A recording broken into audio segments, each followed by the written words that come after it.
Good evening and welcome to the City Council meeting for today, Monday, October 16th, 2023. We will begin with a roll call and determination of quorum. Bieberdorf, Here. Maher, Here. Roberts, Here. Stroman, Here. Pettigrew, Here. Sechrist, Lehman, Here. Ham, Here. Evans, Here. Roseland. We have a quorum. Thank you. To begin tonight, we're going to have a time of remembrance, but before we do, we have a comment from a council member and then some comments from me before we go into that, and then that'll be followed by the Pledge of Allegiance. Next, I'm going to go to Mr. Bill Evans. Thank you, Mr. Mayor. On October 4th, Mr. Wes Storm, one of the true great citizens of Rapid City, passed away. He was 87. He was truly one of the most optimistic, progressive leaders this town has ever known. And although he only came up to about here on me, he was truly a giant among those of us in the worlds of education and activities. And he enjoyed every single bit of his life in Rapid City. He played football at Central High, and he played drums in the band, also under Dwayne Johnson down there at Central High. He graduated from Black Hills State College, where he played baseball, and he met his wife Gladys. They were together for 65 years, and she spoke so eloquently at his funeral last week.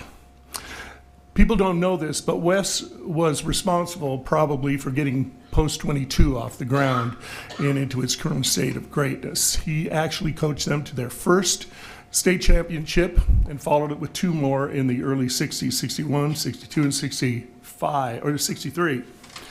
And then he went on to teach for 40 years in the Rapid City schools. He started as a health and PE teacher when South opened the very first year, and then he eventually moved on to Central High. And when he was director of health and PE for both the school district and the city recreation at the time, I actually worked for Wes back as a lifeguard, along with several well-known community members like Marcy Ewing, Doug Foley, Dr. Tim Minton. We all worked in the swimming pools down there, and Wes was a great leader to have. And then when I came back again in 1979 and started my career 40 years at Stevens, he was my activities director there. And he was truly, he personified what a great leader is supposed to be. He told you what he expected, he gave you the assets, and he got the heck out of your way. I also worked with him when he was doing his dream job as principal at West Junior High for 20 years, the job he really loved because he was a master of working with children at that age. And in my 40 years of teaching, he's the only boss I ever had that came to me and said, you know what? I want you to go to Los Angeles, and I'm going to pay for it, and you're going to go to this convention, and it's going to help you get better. And so many of our leaders in these days don't actually go out and help their people become better like Wes did, but he really did. He was a great boss. He knew how to motivate. He knew how to get out of the way so people could excel. And when he was done teaching after all those years at Wes, he went on to be a member of the school board, where he really worked hard to get things going and continue the excellence of the Rapid City schools. He was awarded with many, many honors over his lifetime, and people recognize him for all of these things. And I think the display at the South Canyon Lutheran Church last week was an indicator, a standing room only crowd, all positive, and people speaking so highly of him. But for him, his greatest honor and his greatest reward was just seeing people being happy, doing what they were doing out on the fields, on their teams, in their concerts, everything. He really, really was one of those who took joy in finding other people's happiness, and that's what made him a great man. He used to say something to all of us that worked for him. There were three things that make a community great. Great churches, and he was involved in his. Great schools, and he was definitely involved in ours. But then he said great parks and recreation. And he said that a lot to us that worked for him. He was an inspiration for so many of us, and we thank his family for sharing Wes with us for all those years. And hopefully we can honor his legacy by continuing that sort of greatness through our governance and through our school district. And I'm going to turn it over to the mayor now, and we're going to be honoring him in a minute with a moment of silence. Very well said. Thank you, Councilor Evans. I will pick, I guess, it's not pigtail. What is that called? Dovetail? What do you call it when you piggyback on that? I think I'm mixing up metaphors. Mr. Storm was my principal at West Junior High at the time, and I am a graduate of the Storm Academy. And the Storm Academy, if you don't know, is what happens when you get in trouble. So I got in a fight on the last day of school of 8th grade, and I was sentenced to a week-long, stayed an extra week at school, helping the janitors clean the school, really scrub everything up from underneath the desks of every classroom, which was disgusting. And a lot of conversation and a lot of elbow grease. And honestly, it was called Storm's Academy because he set a standard. I violated that standard, as did the other gentleman I got in a fight with, and that never happened again. We ended up being friends. And here I am. Some way, somehow, I'm mayor. So how about that? I had a great visit with Gladys Storm today on the phone. I recently saw Mr. Storm. I can never call him Wes. And it was good to see him. It was great to visit with her, and she is definitely at peace with where he's at now. And it reminds us about the things that really matter in life. So thank you, Mr. Evans. Before we go to a moment of silence, I did want to just take a moment. This has been around the world, it's been a rough week and change. And I just wanted to just make a formal statement that for the people of Israel, the massacre that happened there, the murder of babies, the raping of women, the taking of hostages, all of it is devastating. And it's important that we call out evil when we see it, and it was evil, wicked, and wrong. And I just wanted to say, I'm just speaking on my behalf, definitely support the people of Israel and their right to defend themselves against the terrorists responsible. And so tonight we'll take a moment of silence to remember and thank God for the life of Wes Storm, and also to lift up and pray for those who are fighting evil around the world. So if you'll join me, please rise and join me in a moment of silence. Following that, we will have a Pledge of Allegiance.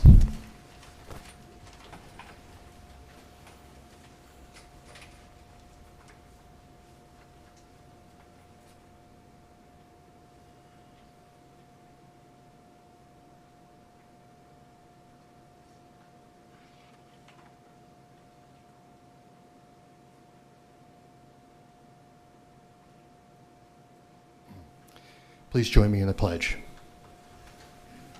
I pledge allegiance to the flag of the United States of America and to the republic for which it stands, one nation, under God, indivisible, with liberty and justice for all.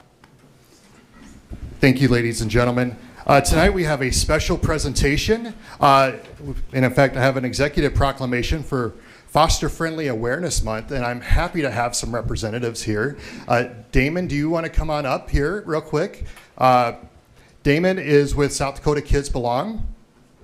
And before I read the proclamation, I'd like to give you an opportunity to share a little bit about your organization and perhaps introduce our special guests joining you this evening, if that's all right. Then I'll come back and read the proclamation. Yeah, that sounds great. Well, thank you so much for having us here. You know, we're truly blessed, and really, I think just gratitude comes, you know, as we talked about. You know, we live in some unique times where division and controversy and conflict happens a lot, and I get the unique opportunity to serve and care for some of the most vulnerable parts of our society, and that's children in foster care. And so, you know, it goes a little bit like this for South Dakota Kids Belong. You know, currently in your guys' foster care system in Pennington County, there's 514 kids in foster care, and there's only 103 foster parents. And so the problem's big, right? But what we always say is it's much bigger than just one organization or one person. An old African proverb says it like this: when elephants fight, it's the grass that suffers. You see, when business, faith, tribes, and government entities can't get along in regards to kids in foster care, it's the children that suffer. And I'm just blessed with a unique opportunity in our state where we have unity around. I think there's some sort of common grace in the inner part of a human that we can unite. You know, we have our differences. That's always true. But I think we can all agree that vulnerable children deserve to grow up in a safe, loving family. And I think with that uniting in our inner souls and in our heart, and for me, for God, I think there's greatness upon this. I've seen momentum in our state as we serve the Stronger Families Together initiative. It set the record number of foster parents recruited in its first year, and it was launched in May of 2021. And so we're in our third year, and there's still momentum. And I just want to encourage everybody that when we work together, children find families. And it's a beautiful thing because, you know, not everybody's called to foster and adopt, but I do think we're all called to do something, right?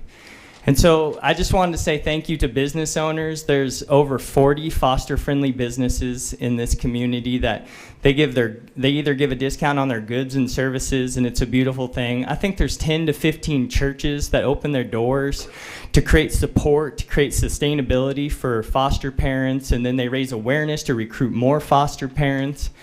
And I think it's a beautiful thing when we can all come together and make a difference. And so I really wanted to say thank you. And together, I believe this is a unique time in our state where we can one day see enough foster and adoptive parents, right? That's the whole goal. It's simple. The application sometimes is difficult. But I wanted to thank the mayor and thank you everybody sitting in this room, and also want to give a special thank you to the Lieutenant Governor, Mr. Roden, and the Second Lady, Sandy Roden. They have, I've been blessed to serve them, and over the last 3 or 4 years now, 5, goodness, we're getting old, aren't we? So it's just been a beautiful thing. And so thank you so much, and great work, Rapid City, to take the first step on this proclamation of making a priority for kids in foster care. Truly appreciate it. Thank you, Damon.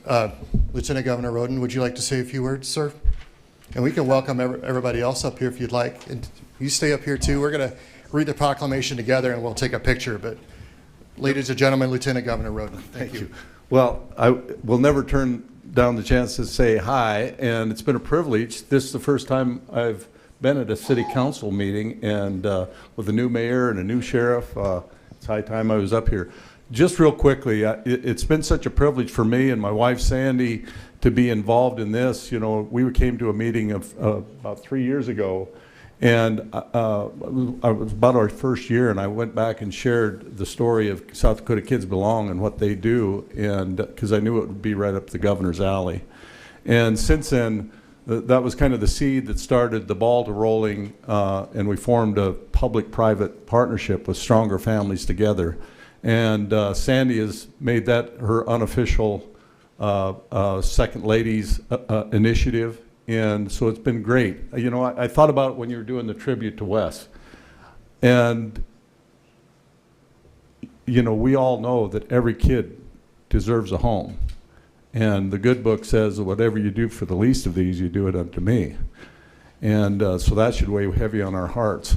But also, just from a practical standpoint, stronger families make stronger communities. And stronger communities make a stronger state. So it behooves us all to have a heart for our young people and get engaged. And that's part of his organization, allows it. If you don't want to take the full leap, you know, you can support the people that have taken that leap in supporting foster homes. So thank you all. Thank you, Mayor, City Council. Privileged to be here.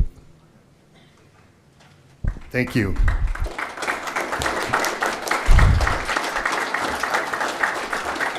And I will read the executive proclamation as everybody gathers around here. And we'll take a few photographs together and we'll move on with our agenda. So, whereas the aim of South Dakota Kids Belong is to empower and equip leaders in the government, business, faith-based, and creative sectors to recruit and retain enough foster kinship and adoptive parents to meet the needs of kids in foster care. And whereas South Dakota Kids Belong serves the Stronger Families Together government initiative around foster care and is currently a leading partner in Stronger Families Together, the government initiative around foster care launched in May of 2021.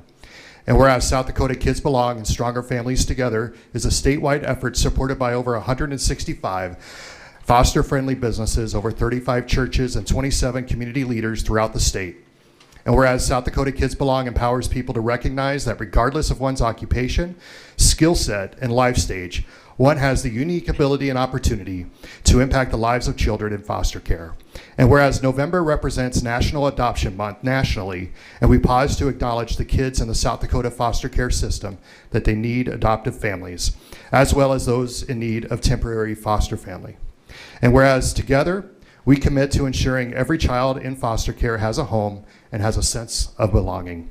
Now, therefore, I, Jason Solomon, Mayor of Rapid City, South Dakota, do hereby proclaim November 2023 as Foster Friendly Awareness Month in Rapid City, in its continued commitment to support South Dakota Kids Belong in their efforts to one day see enough foster, adoptive, and kinship families to meet the needs of children in foster care.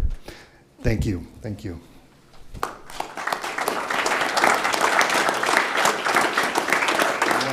You want to talk to the side?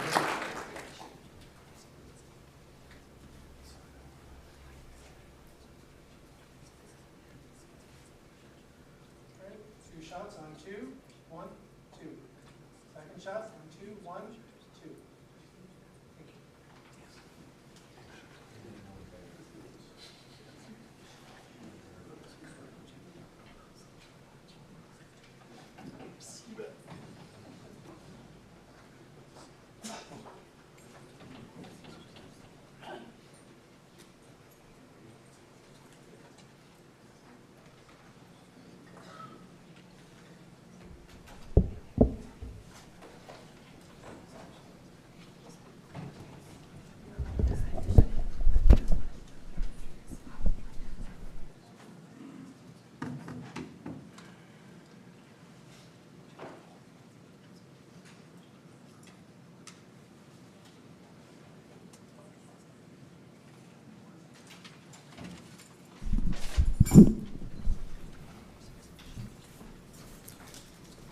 Okay, next we'll move to general public comment. This is a time for members of the public to discuss or express concerns to the City Council on any issue not on the agenda. Action will not be taken at the meeting on any issue not on the agenda except by placement on the agenda by unanimous vote of the council members present. And we have a number of speaker request forms. So just as a reminder, we have 3 minutes per speaker. Right up here, you'll see your yellow, green, and red lights. The yellow light means you have 30 seconds to go. Of course, red light means stop. First, we'll begin with Cindy Rosales.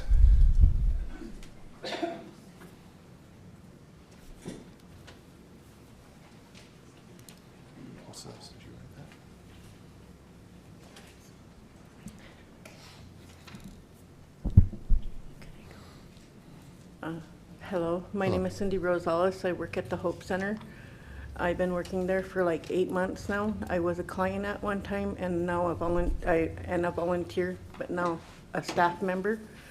I know we are going to close. Our closing date is December 8th for the general people there.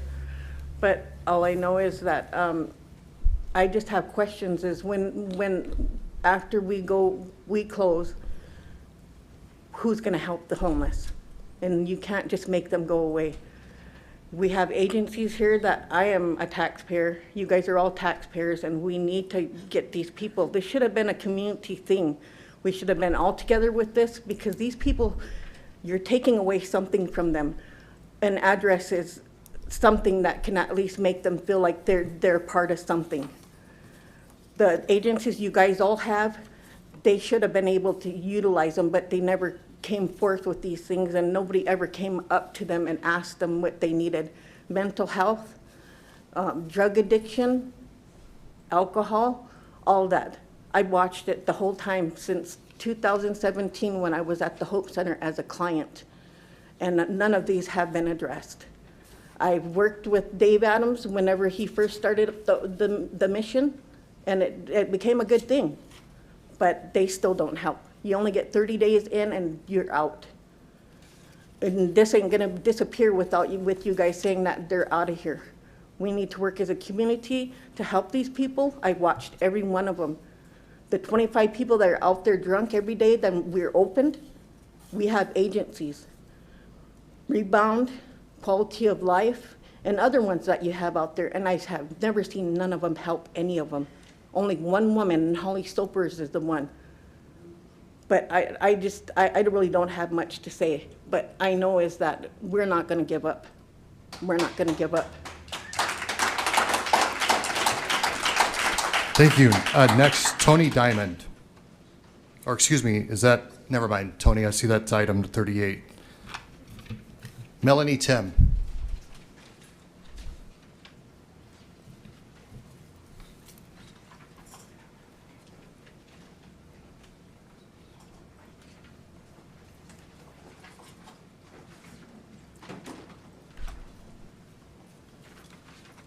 Thank you for the opportunity to speak tonight. I want to start with a quote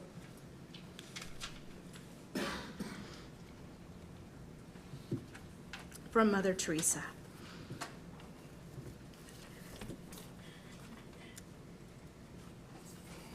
I normally apologize for being emotional, but I'm not going to apologize. This is a very difficult time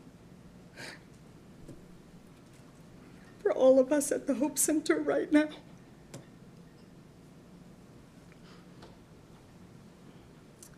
Mother Teresa said, "I was asked why I did not give a rod with which to fish in the hands of the poor rather than give the fish itself, as this makes them remain poor. So I told them, the people whom we pick up are not able to stand with the rod. So today I will give them fish, and when they are able to stand, then I will send them to you, and you can give them the rod. That is your job. Let me do my work today." Now, not everyone at the Hope Center, everyone's at different levels, different circumstances. Not everyone is without a home. Not everyone has mental health issues or addiction issues. We serve an array of people. But we do serve those that are too weak to stand with a rod. So it is with very heavy hearts that I'm going to read our press release that is being made public today. It is with heavy hearts that the Hope Center announces their upcoming closure. Due to circumstances outside of their control, they are unable to continue to provide services. The last day of guest services will be Friday, December 8th, 2023. The Hope Center will remain a nonprofit organization and seek a new vision, purpose, and future ministry focus. For over 12 years, it has been their honor and privilege to serve the Rapid City community. The Hope Center ministry included providing physical addresses and mail services for thousands of individuals, offering advocacy and meeting the basic needs of the most vulnerable. During the last few years, they welcomed 200 to 300 guests per day. The Hope Center created an inviting space where people were seen, heard, respected, and treated with dignity. Relationships were developed and guests were called by name.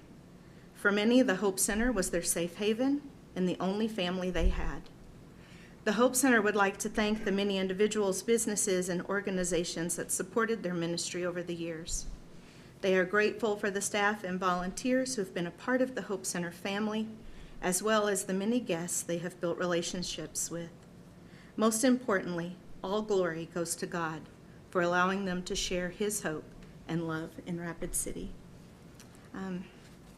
Thank you, and I hope to stand before you again in the future with a new location. So thank you for your time. Thank you.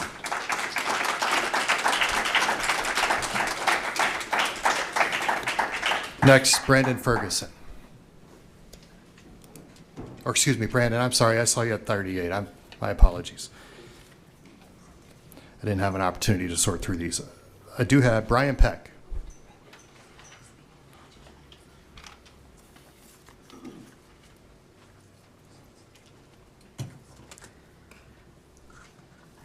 I've been here for 42 years in Rapid City. It's kind of amazing that it's been that long. I'm been working, and I didn't pay a lot of attention to the homeless community in Rapid City for a long time, until last about 7 or 8 years. I've been involved helping the homeless to some degree. But I've been involved in the downtown Rimrock Church, which has moved. I mean, it was originally in Kansas City Street, and now it's moved to Rimrock. Now they have a branch downtown. They've taken over the old Rapid City Journal building, which is pretty exciting. And so now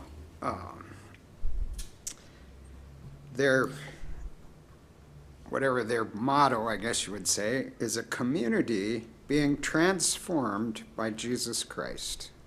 And that's really exciting to me. The transformation that can come through Jesus Christ is amazing, through the Holy Spirit. And we're excited of what that's going to look like and how that's going to happen. I guess what my heart is, and people get tired of hearing me talk and knowing that I have a real desire to work on affordable housing in Rapid City. That's my thing. What's been exciting lately, last Sunday, there was a guy on 60 Minutes. His name is Jason Ballard. His wife is from Rapid City. He's doing 3D printed houses out of Austin, Texas. He has been a critical part of starting a homeless ministry there called Community First Village. His wife, Jenny, is the daughter of Joan Urie, who is the daughter of Eddie Ripkema, who started Eddie's Truck Sales. And so she is an amazing gal.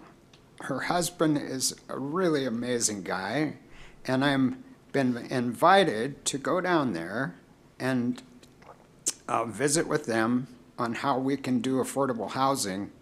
One of the fun parts of Jason is NASA has hired him to do a 3D printer to go to the moon and to do a space station on the moon. So he is an amazing young man, and I have the opportunity, hopefully this next little bit, to go visit with him. Hope to talk to you after we get back. Thank you, Mr. Peck. And next, Ernestine Chasing Hawk. Item 38. Oh, okay. It says general, but that's for 38? Yeah. Okay. All right. Ben Sherman.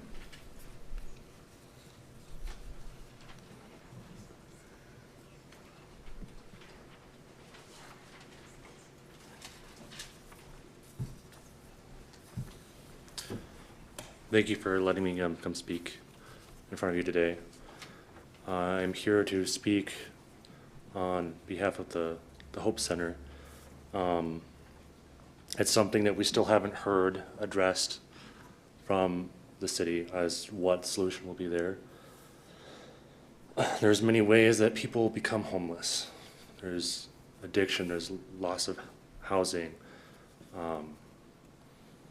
There is domestic violence, and I've heard people say that, oh, there's people out there that they choose to live this way.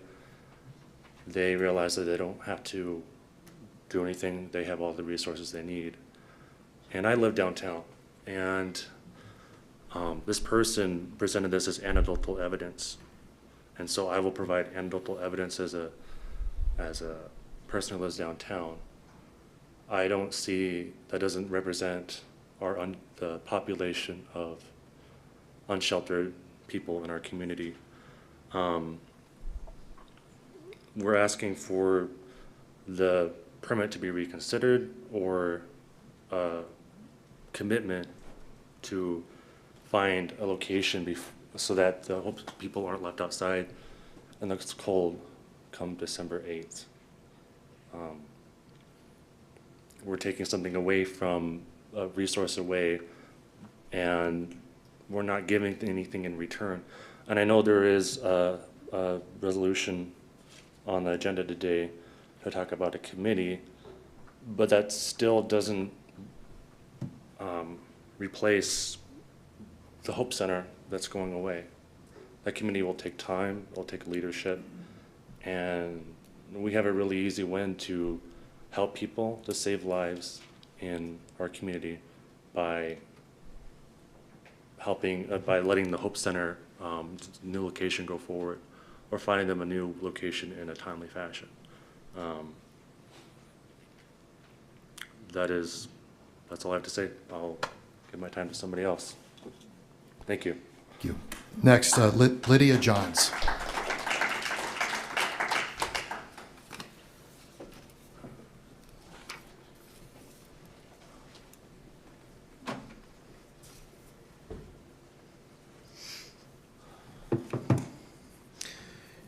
Good evening. I am here to speak on behalf of local organization Liberty and Justice for All, here to deliver a statement on the closing of the Hope Center.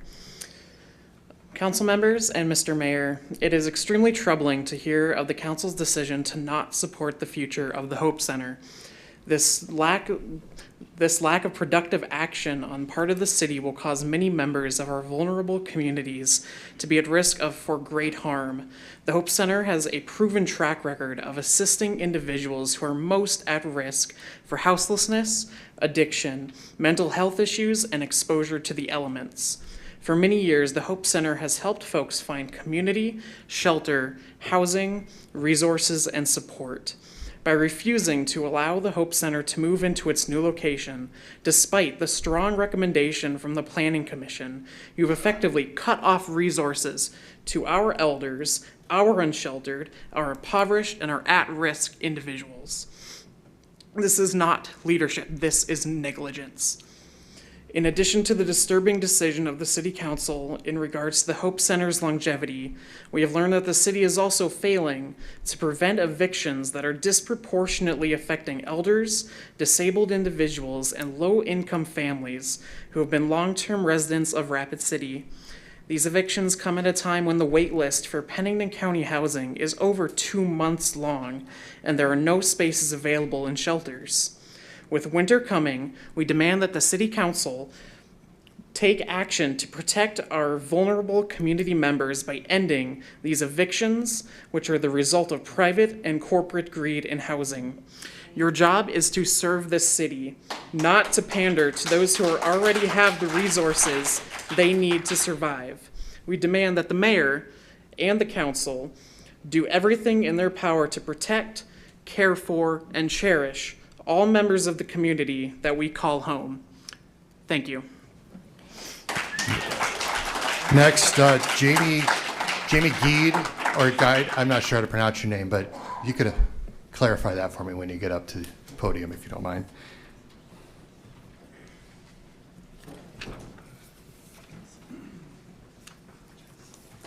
Okay, good evening, Mayor. It is Jamie Keid, Longy, Sherman, and City Council. I come today to share an anecdote. It's not an anecdote, it's a true story. I work at the Pennington County Public Defender's Office. I am also a trustee of Liberty and Justice for All, but I'm here to talk on behalf of my coworker who's home with her 8-month-old baby and her 3-year-old toddler. And the story goes as this. After being unemployed for too long, she joined our staff as a staff assistant. Then she had maternity leave, which at the county is not paid unless you have your vacation and paid time off saved up.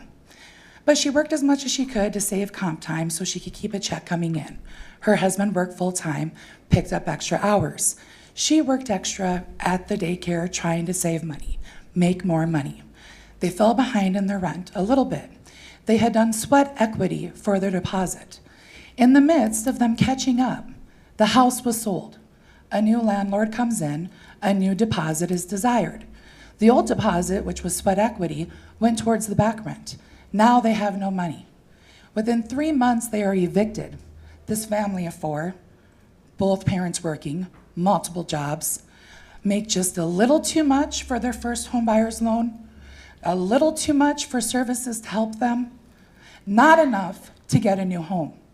So as my employee, my coworker, is facing this eviction and facing living in a car again with her baby, by the grace of God, she did find a place because of a friend who had a mobile home. And now she's put that sweat equity in that mobile home. She's painted that mobile home, made it livable for her family. And now she hears that the trailer parks are being bought up and people are being told if you can't make thousands of dollars of improvements, you've got to get out. Where does that leave that family of four?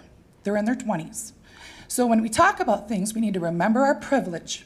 Not everybody has a family who can pay that deposit. Not everybody has a family who can pick up the cost for formula.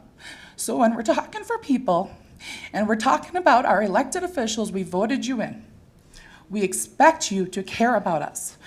And I know that not a lot of this is within your power. I appreciate you, Dr. Josh, for reaching out after the email.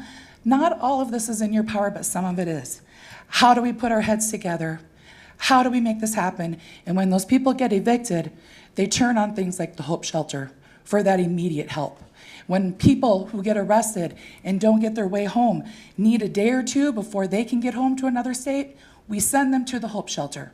The majority of my clients, their address is the Hope Shelter. That's how we communicate to them. That's how we let them know their court dates are coming up. We would appreciate you to start thinking about us, not privileged.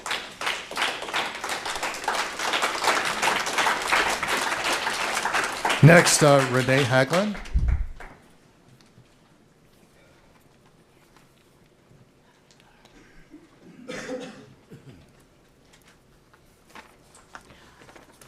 Hi, Dr. Josh, good to see you. Pat, always good to see a neighbor. I live in West Boulevard. There's a lot of really, really big, nice houses in West Boulevard, and almost all of them have electricity and their heat paid. We are privileged. There's a lot of us who aren't. So I'm going to tell you a story about a family that we were able to help. I talk so loud I didn't know if I need a mic.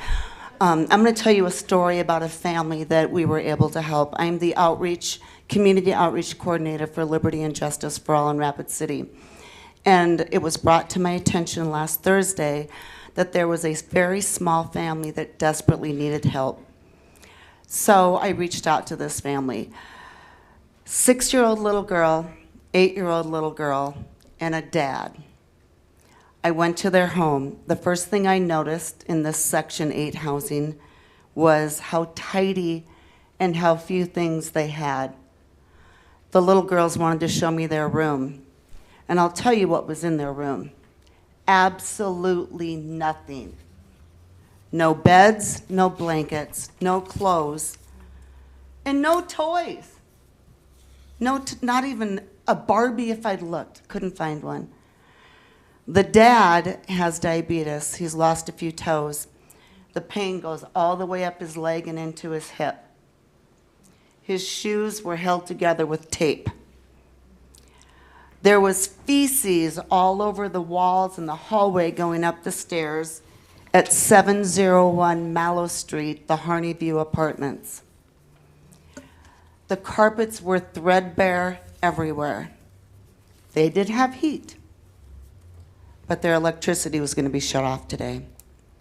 So our organization reached out to the community, and we were overwhelmed with the generosity of our fellow residents in Rapid City who came up with clothes, pots and pans. They had no pots and pans. Clothes for the little girls, and most important to me was beds, because those little girls were sleeping on a filthy, dirty, threadbare carpet. No pillows, nothing. And they felt lucky. How many sleeps in a bed? I just want to raise, anybody who sleeps in a bed? It's pretty cool, isn't it? They didn't have any. But thanks to Liberty and Justice for All and our teamwork and the organization Privileged to Give, which is just a group of neighbors who give when they're in need, we were able to provide that. That's right. But what I want to mention is at 701 Mallow Street, Harneyview Apartments, they're supposed to be able to wash their clothes there. The washer and dryer has not worked for years. So this guy who's missing half his foot is hauling garbage bags 4.5 miles to a laundromat to wash clothes. So what I'm asking you, Mr. Mayor, is I'm asking you to check into this location. I'm asking someone to inspect it and see that this is going to be taken care of. And I'll come back every week and you can tell me your progress. I look forward to that. And I want you to think about those little girls possibly sleeping outside when there's no more Hope Center as well. So we are privileged to give. And now I want you to be privileged to give your time and effort. Thank you, ma'am. Your time's up. Thanks. Thank you. Rob Moberts.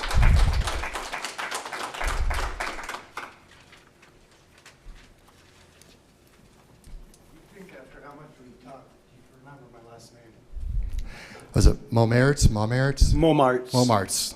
One of these days. I'm sorry, sir. No Trust me, we'll disrespect. talk again. I'm not going to say thank you.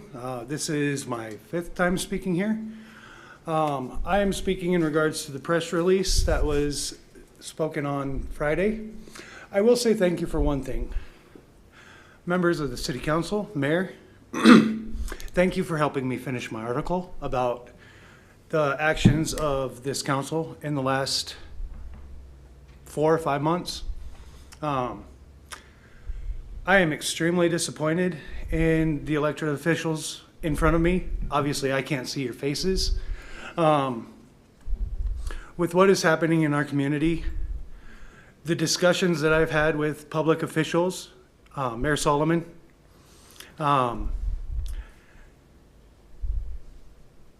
I can't see, but you've shown me your character.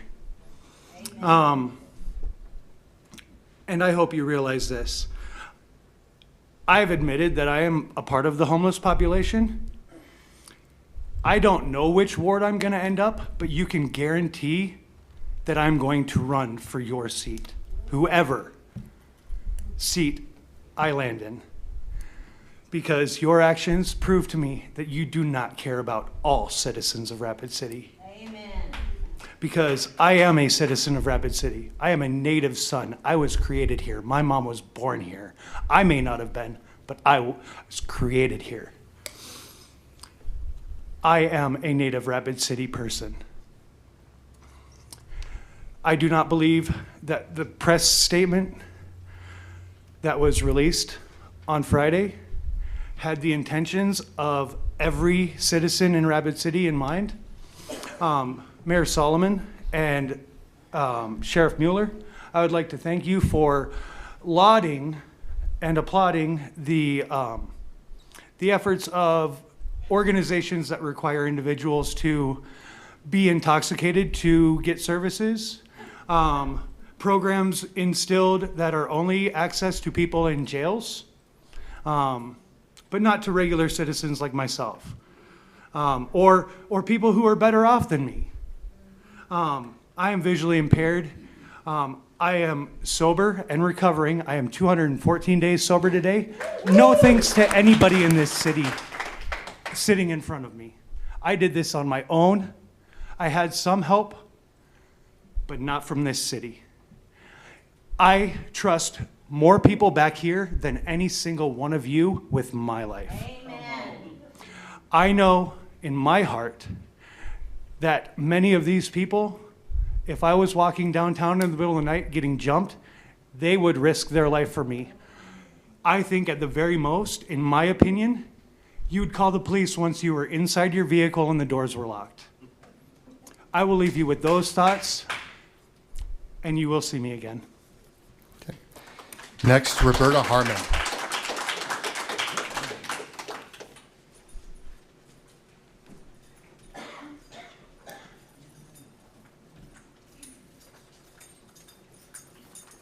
Good evening.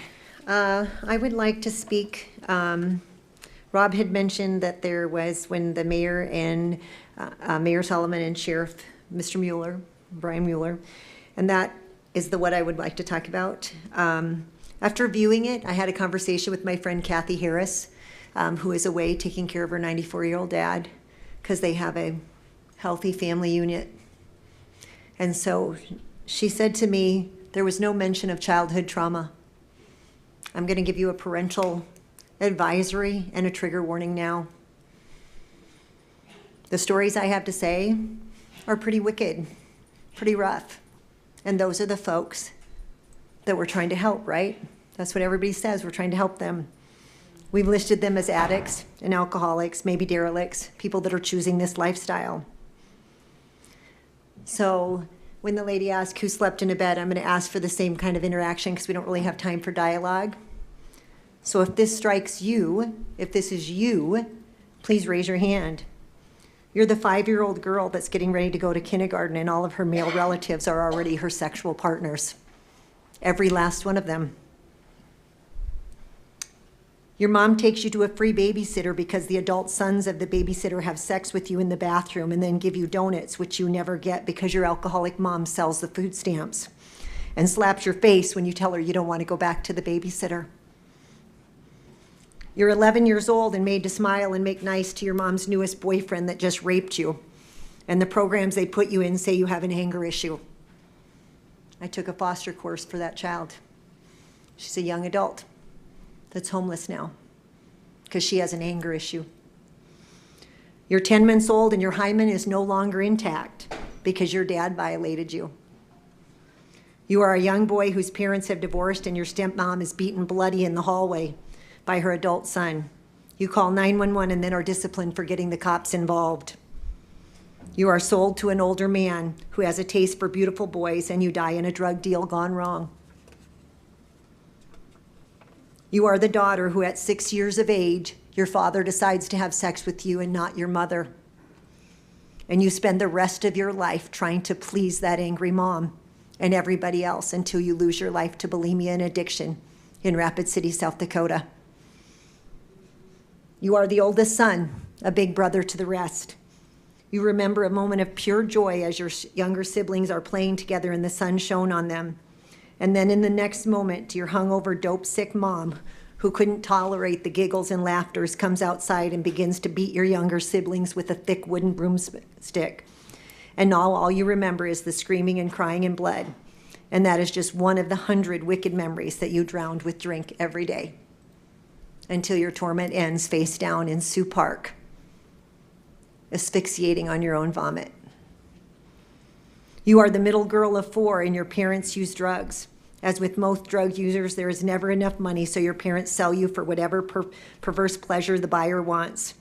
You grow up to have children of your own, but you cannot escape your demons unless you quiet them with drugs and alcohol. Your torment ends when you die near Falls Park in Sioux Falls. You were loved. You are 13 years old and pregnant with twins from your high school phys ed teacher. You go on to have 8 babies, and all of those go into foster care. You are 8 years old when your male relatives and their friends give you a drink because don't you want to hang with us? And then as the alcohol begins to numb your senses, the atrocities to your body begin. Ms. Harmon, I have to ask you, your time's been up for a while. Sorry. I'm sorry. I just want you to think about the unaddressed trauma when you are speaking about the folks that are on our streets. Understood. Thank you. Thank you. Adrian up.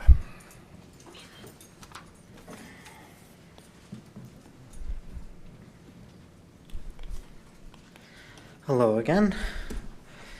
The other day I saw an article talking about the walkability issue of Rapid City.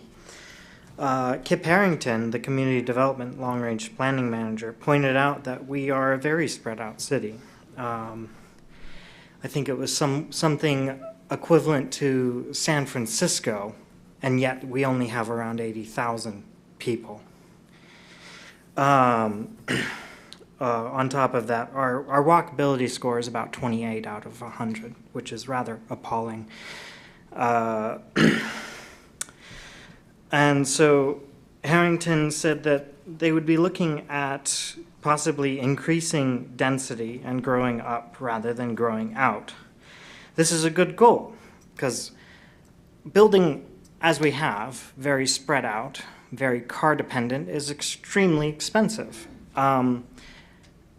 that's more feet of road, more feet of sewer, more feet of water, electricity that has to be spread out to fewer people. I would like to point out that a community like Red Rocks is actually a burden to the city because of the of how far the infrastructure has to go for them, and that the density means that with maintenance costs of their infrastructure, a place like that will cost the city rather more than what it brings in taxes. So consider that also while you're thinking about the homelessness and that you're subsidizing that rich neighborhood. But that's aside the point that I'm looking at right now. There are a few things that must be addressed to facilitate densifying and improving our city so that we're not spending inordinate amounts of money on car dependency.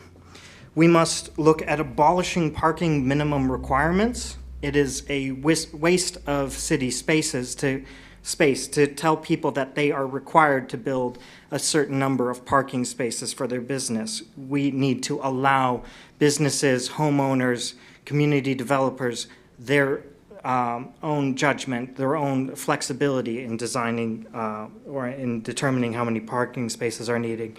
We need to reform zoning so that we can allow for mixed-use development in more than just the downtown. We need to increase transit funding. I would remind you that if somebody wanted to take transit here, they cannot take it home because transit has already stopped running for the day. We need to build separated bike lanes so that they are protected from car infrastructure. And we need to reduce road widths to further protect pedestrians, cyclists, and even the car drivers. I'll end with Harrington's words. It's time for us to start looking at the future a bit differently. Next, Isaiah and Shrugers. I can't quite see how. Shrivers. Sorry, it's tough to read. My problem. Thank you, sir. Thank you guys for letting me speak with you guys today. I'm here on behalf of the Hope Center. I arrived to Rapid City in 2017, Mr. Mayor. I was raised in the institutions. I was kicked out at age 18 learning to fend for myself. I moved down here to fend for myself. Nowhere to go. It's middle of winter, negative 35 degrees out. Miss Melanie and Kara, who was the acting director at the time, was glad to take me in. Without them, I wouldn't be here today. And if I wasn't here today, my death would be on your hands. Same as every death that dies during this winter from the homeless community is on each and every single one of your guys' hands if you take down the Hope Center. The Hope Center is a resource for people. You get your license, they help you. They help you find homes. If it wasn't for them, I wouldn't have my family. I wouldn't have my beautiful wife right there. I'll be dead in a stream. I am 14 years sober. You guys taking down the Hope Center is killing the homeless. It's population control, Mr. Mayor. Amen. And I'm speaking to you directly and every single member of this city council to reconsider taking down the Hope Center. The Hope Center is Melanie's pride and joy of helping the community. Every morning at 9 o'clock a.m., I'm there for devotions. And she speaks from her heart and helps the homeless. Even if they stop in just for a cup of coffee to warm up. You know how winters are here. But yeah, you have to be drunk to go get a safe bed. Only allowed when it's negative, below 32 degrees, then they allow people to come in? Okay, what about the homeless when all the people are in the bed sleeping? And they have nowhere to go? Yes, they may be drunk. Yes, they may be high. Tell me something, Mr. Mayor. Do you feel anything towards their deaths when when bodies are found in the streams, drowned, because they're intoxicated? Because I do. I'm the main one that supports the homeless here. I'm the main one that helps and supports the feeds that we do here. But yet the city is trying to stop those also. That's all I'm going to say. Think about their deaths. Okay. Next, Sarah. Sarah, I'm sorry, I'm having a hard time. Gandiro? Gadino. Thank you.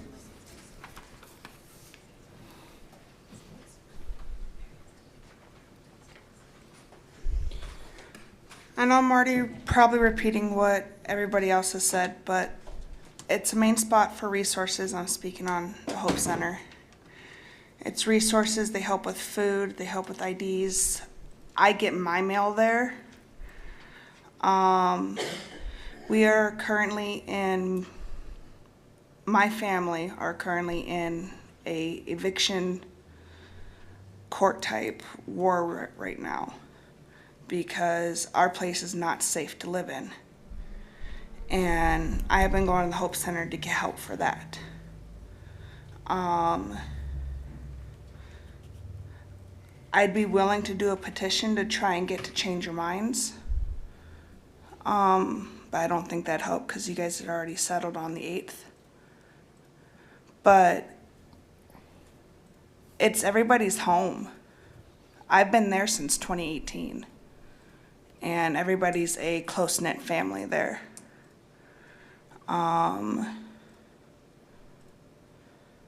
We help each other out, even when there's little to do. Me and my husband go out at night for the people who aren't allowed into the missions, and we give them food or what we can afford on EBT.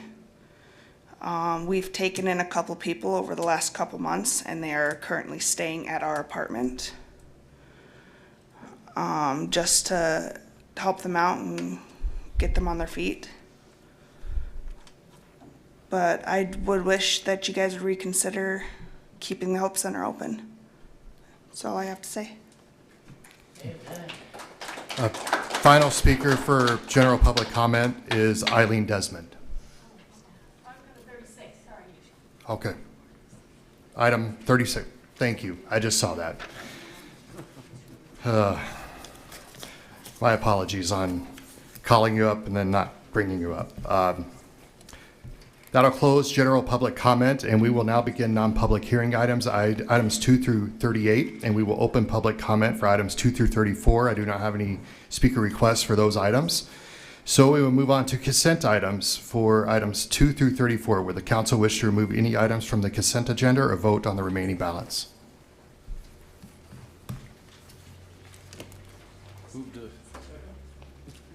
Move to what?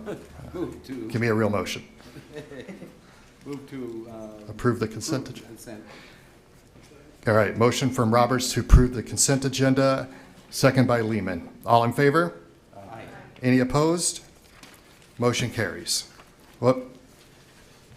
I do think I had one note in here for item 31.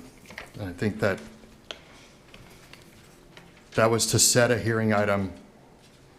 If I may, Mr. Roberts, if you would amend your motion to approve everything except for item 31. I'll make that motion.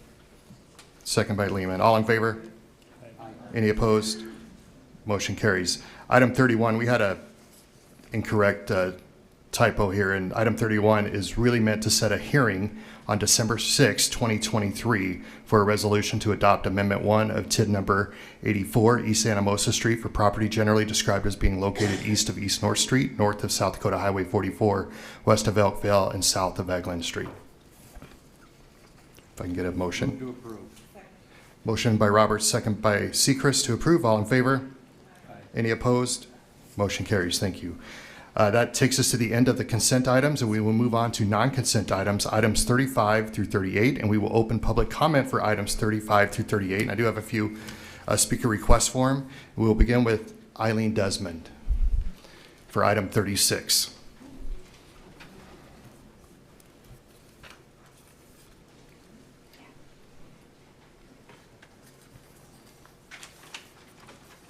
I wanted to speak on the rezoning for Ash Avenue for 9 mobile homes. I was wondering if the city could help us by, when the new mobile home requests are done, to get like a third of them to be Section 8 housing or subsidized housing to help them out.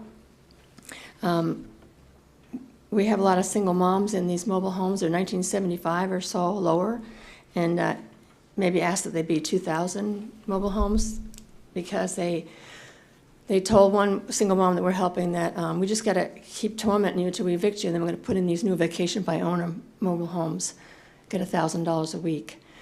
So I'm worried about all these mobile homes getting permission. If you could put in a third of them should be to help our low-income families.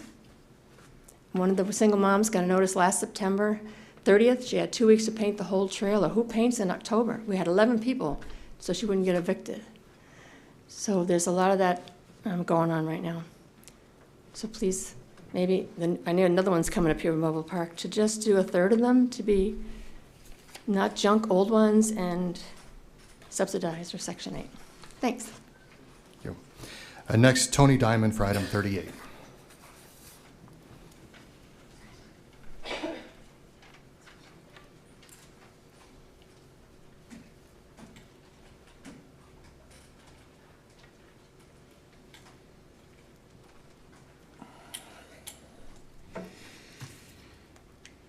Thank you, Mr. Mayor and City Council. In regards to the you're asking for approval of Resolution 2023-085. Reading it, I'm looking at it, and it says in the last two parts of it, now therefore, sorry, I'm trying to read it on my phone. Now therefore, be it resolved that the City of Rapid City and Pennington County are committed to the goal of reducing homelessness in our community. That's amazing, and I think that's a great goal. Be it further resolved that the City of Rapid City and Pennington County intend to initiate a dialogue with community stakeholders in order to generate community direction and effort toward the goal of reducing homelessness. My question to you is, who are those stakeholders? Is that going to be made public knowledge? Is it the Hope Center? Is it other businesses? Is it other agencies within the community? Who are these stakeholders that you're asking to come to the table to address this homelessness situation? Is it going to be done behind private meetings? Is it behind doors? Is it going to be private? This needs to be a public thing. It needs to be a community thing.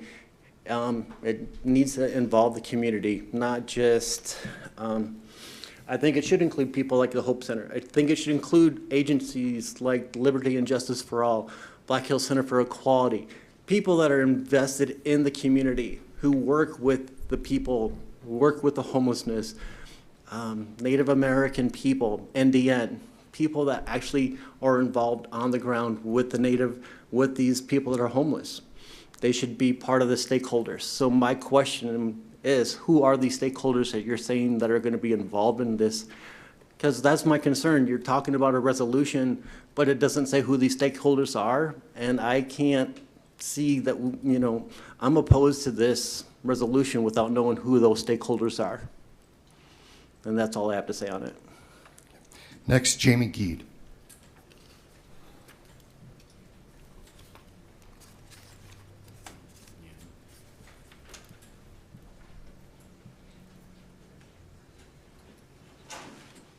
Yes, I'm back, but it will be short and sweet, I promise. So one thing Liberty and Justice for All has recently done is created a winter unsheltered task force, just inviting the community to get together for Zoom meetings, and we have planned on Tuesday, October 31st at 7:30, the Seeing and Treating Each Other as Relatives Community Engagement Hands-On Project at the Doll. We're formally inviting you. Join us. You claim that you want to reduce homelessness. You claim that you have our best interests at heart. Come join us. Come sit at the table with us. Talk to us. Brainstorm with us. How do we meet immediate needs? How do we find a way to fix this in the future? When I spoke about the housing shortage, part of that results in homelessness. Part of that results in people on the street needing services. When we have housing that is unaffordable, I can barely afford a one-bedroom apartment. I am full-time employed with the county for 8 years. Between student loans and car payments and insurance and debt, I'm not coming from privilege. I don't have a trust fund. So I'm lucky to have housing. And I generally don't use the corporate options because they're way too overpriced. So we have to find a way, like it has to truly be a commitment from the city council to find a way to make affordable housing for this community. Number one, if there's nowhere to go, then what are we doing? Number two, I was at some of the mayor forums. You quoted Thessalonians, "Those who will not work shall not eat." And then you called to criminalize camping. And it broke my heart. In my church, the way I was raised, I say Jesus flips that table. That's how I feel about that. When we criminalize poverty, DSS cases go up. Had that family been reported that Renee spoke about, those children would have been taken. But we were able to help them. So if they do end up reported, they will actually pass. It wasn't for not wanting to provide. It wasn't for drugs or alcohol and neglect. We have started to systemically criminalize poverty. It's a dangerous decision. It's not worth it. And when we talk about the tax dollars spent, $95 a night in Pennington County Jail, Sheriff Mueller can attest. That's $95 a night plus the money we're not getting from the federal because our jail cell is full with somebody who's homeless. So I beg you, look at this from a systemic way. Look at what actually leads to this. We have had no mental health. Everybody talks about it like it's a fun talking point. Where's the real resolution? Where's the real development for these programs and for these? Here in Rapid call End in the Silence. We're focusing on resolving Native-on-Native violence with an emphasis on child sexual assault. As I stood up here and said numerous times before, that 4 out of 5 of our Native kids here in Rapid are sexually abused before they turn 12. This isn't a white man that's raping our kids. This is a Native raping a Native kid. This issue is an internal issue. This issue is our main driving force for our homelessness in Rapid City. I had the opportunity to speak with every single person up there individually. I started with Lance and I started with John. I started with Pat Rolzan. I had some really in-depth conversations with Rod. And everyone is like-minded here. We want to fix the homeless problem. I went to Indian Health Services. I met with the director up there after I told you guys I was going to do this. I went to BIA. I went to law enforcement with BIA. I talked with the tribes. Last time I stood here, I told you what I was going to do. I went and I met with every single one of them. And when I talked with all of our council members up here, besides Lindsay, 100% of you said this is a priority. And yes, I agree with you. The tribes need to play a part in this conversation. Every single one of you told me to talk with Jason. We endorsed Jason. I believed in him. I picked him out of the field of 5. I'm glad he's going to be a one-termer. This is a nightmare. And let me tell you what. I finally get a meeting with Jason Solomon about this idea. It's a solid plan that's going to work. It's getting our tribal members the treatment they need. It's getting the tribes to come to the table. We had everyone ready to go. That man right there gives me 25 minutes of his time.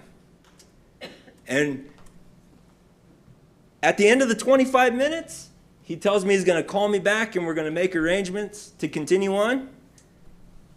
I've heard nothing from that man. He is a fake. And he's not good for Rapid City. Everything you campaigned on is a lie. You said Native American homelessness would be a priority.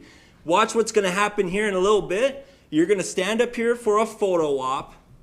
And how many tribal leaders do we have here today that wanted to come here today and wanted to address this problem with you, but since then, you've made no attempt to call us. You've made no attempt to even talk to BIA or IHS, who's been wanting to talk with your office. But you're gonna stand right here and do a photo op. I had an awesome meeting with this sheriff. I love this man. He knows this vision's gonna work. And he wanted me to kick it back to you and wait for you. You give me 25 minutes. I ask you to take a picture with our homeless coalition members. I'm sorry, I don't have time, I have to go. That's your response to this. It's a shame to know you, because 100% of these guys sitting beside you wanted you to prioritize this. Lance Lehman spoke out strongly in favor of this. So did John Roberts. 100% of them. Even Bill Evans, I visited with him. He's an intelligent man too. Every single one of them wanted you to prioritize this. You All gave right, me 25 minutes, Jason. Okay, your time's up. Thank you. And you cut my time again, bud. Finally, Ernestine Chasing Hawk.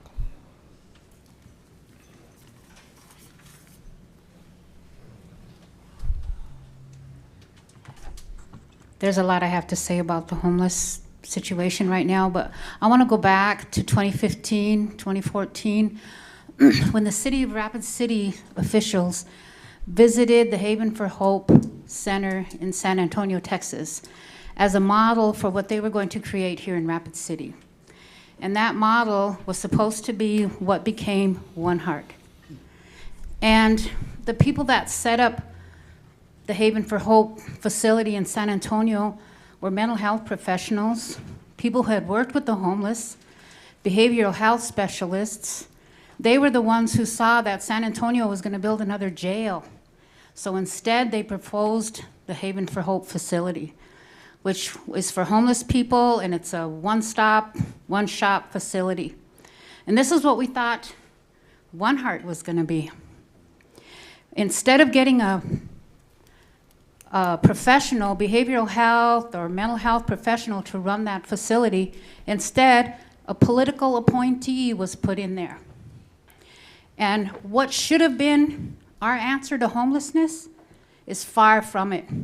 My daughter works for behavior management, and she's on the drug court. She's on the vets court. And she cannot get an individual into One Heart. One Heart was supposed to be the answer. We looked forward to it. We looked forward to when it opened. But it hasn't become that facility that it was supposed to be. Instead, what it's become is you're vetted. You have to have an income. You have to have 60 days, 6 months of sobriety, 6 months of no contact with the police. So it's hell to get in there. My daughter has not been able to place any of her clients into One Heart. So I would like to see a real person that cares about the homeless people, not one of these pull yourself up by your bootstraps Republicans who, what are they called, prosperity gospel people running that place. I would like to see someone that really knows the issues, the trauma, historic trauma, addiction, displacement.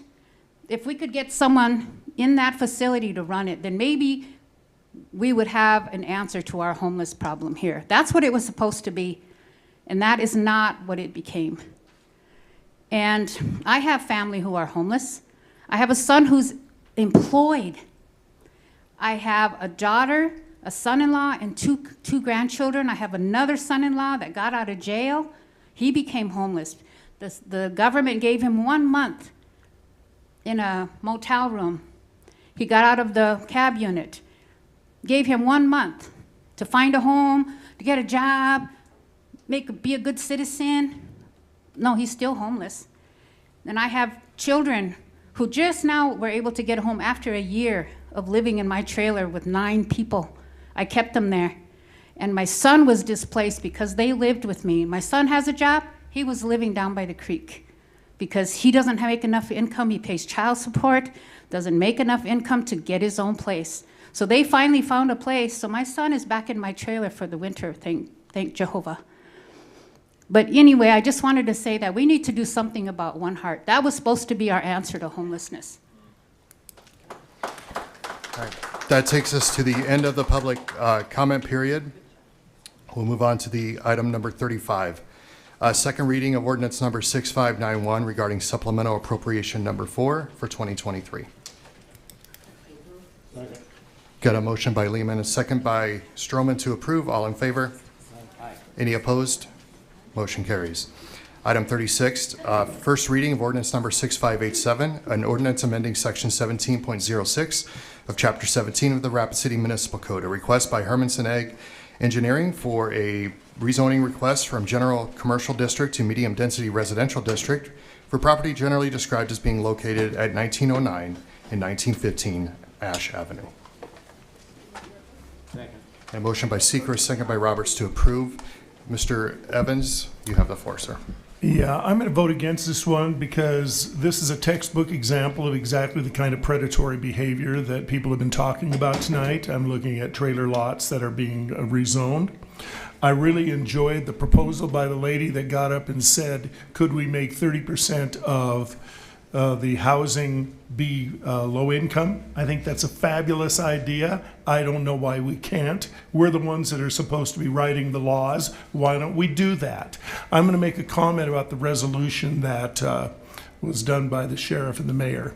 And it was all good, but I did have to chuckle a little bit because it came across as sounding like, our prior mode of operandus was to endorse homelessness. Now, that is not the case here, and I'm sure everybody up here wants to end it.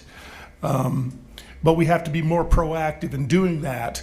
And I haven't seen us actively going out, meeting 24/7, working past 4:30 in the afternoon to make this thing happen. So I'm going to issue a challenge right now to everybody on this council that within the next 2 weeks, we find a new location for that Hope Center and make it happen.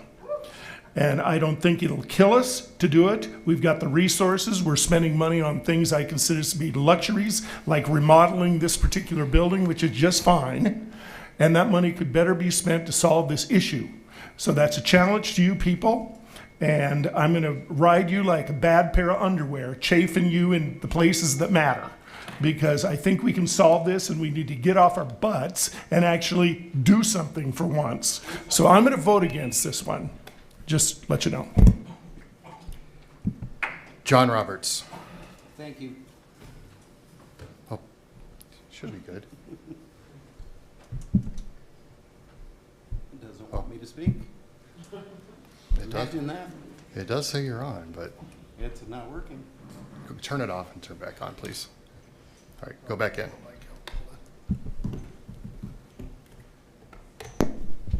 Oh, well, if I'd have known it was that easy, I would have done that.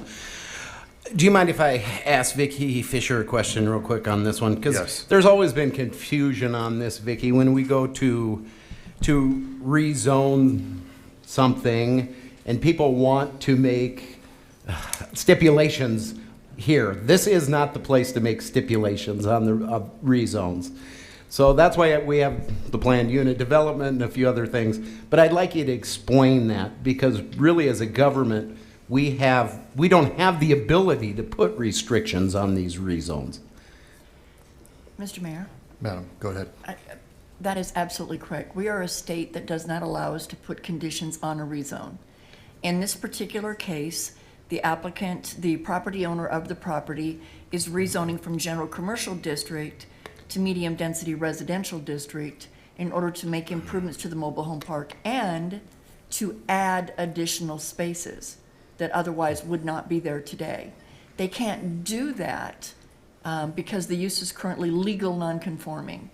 In addition to the rezone, they have submitted a final plan development that will speak to the design and layout of the mobile home park to show that those additional spaces do meet separation, have sufficient parking. Unless they're seeking some financial assistance from the city, such as a TIF, CDBG funds, we do not have the authority to mandate what they're going to price those spaces out to the public. There has been talk at the state level to see if maybe that's something that could be done in order to preserve some of those leases that currently exist that maybe instead of right now, a lease is 30 days, for mobile home park tenant owners, maybe extending that to 90 days, but that would come from the state on down to the municipality. We currently don't have the ability to do that. Thank you, Vicki. I just wanted to clarify that because I think a lot of times there's a lot of misconception about what we can and we can't do.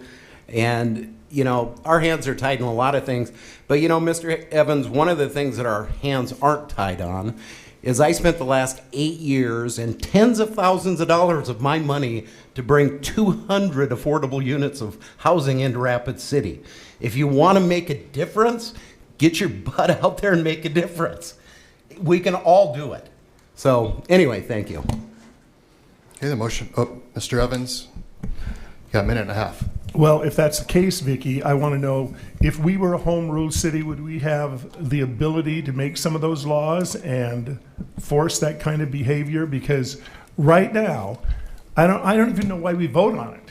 I mean, if it's not going to change anything, why does it come before us to approve or disapprove? If it's a given, we shouldn't even have to vote on it.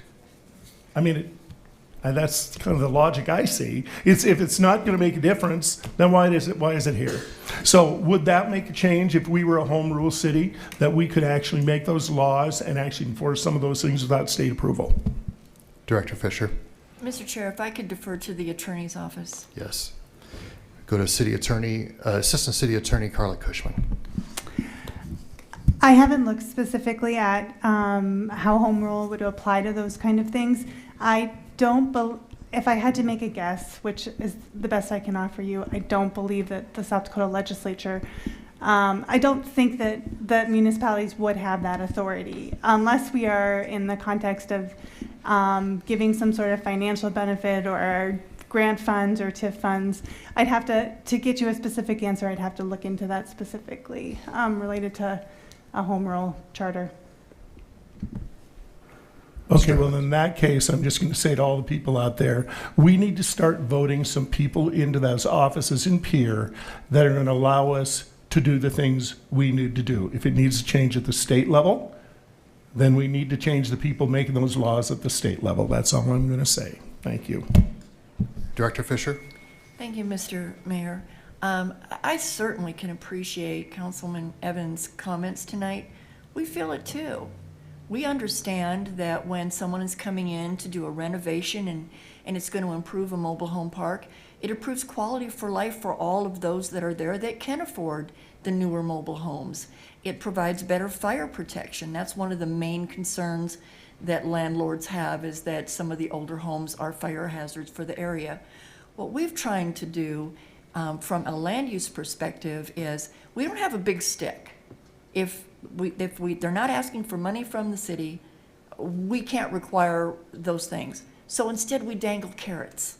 We say to them, if we can get some of these to be affordable, we can reduce your parking, we can increase the density, and we can come at it from that perspective. And we're gaining some headway with it. So bear with us and support us, because usually these come forward in the form of some kind of exception. We need your support when we stand with those property owners to ask for it, but if we don't have a stick, let's start dangling carrots. Okay, the motion on the floor is to approve. All in favor? Aye. Any opposed? Motion passes with 1 no. Item 37, first reading of ordinance number 6592, an ordinance regarding supplemental appropriation number 5 for 2023. Second. Motion by Ham to approve, second by Roberts. All in favor? Aye. Any opposed? Motion carries. Item 38, approve resolution number 2023-085, a joint resolution to reduce homelessness in Rapid City and Pennington County. I guess I'll open it up for any questions or comments. So we also have Sheriff Mueller here as well. If you're okay, okay. I don't know if you want me to say anything or not. So motion by Lehman and a second by Roseland. Is that what I heard? Okay, well, I guess you don't need any comments from me. All in favor? Aye. Any opposed? Motion passes. That takes us to the end of the non-consent items, and there are no public hearing items. And now we'll move on to consent public hearing items 39 through 40, excuse me. Will we have a motion to approve them all, or do you like to consider it individually? Motion by Roberts to approve 3940, second by Lehman. All in favor? Aye. Any opposed? Okay, motion carries. That takes us to the end of the consent public hearing calendar. We will now begin the non-consent public hearing items, item 41. The second reading of ordinance number 6590, an ordinance amending section 17.06 of chapter 17 of the Rapid City Municipal Code. A request by KTM Design Solutions, Inc. for Via Village Mobile Home Park, LLC, for a rezoning request from General Commercial District to Mobile Home Residential District for a property generally described as being located at 390 Creek Drive. Second. Got a motion by Roseland to approve, second by Roberts. All in favor? Any opposed? Motion carries. That takes us to the bill list. Item number 42, the bill list for October 16th. We'll go to Finance Director Daniel Ainsley. Thank you, Mr. Mayor. The total bills for this council meeting are $13,536,108.94. Move to approve.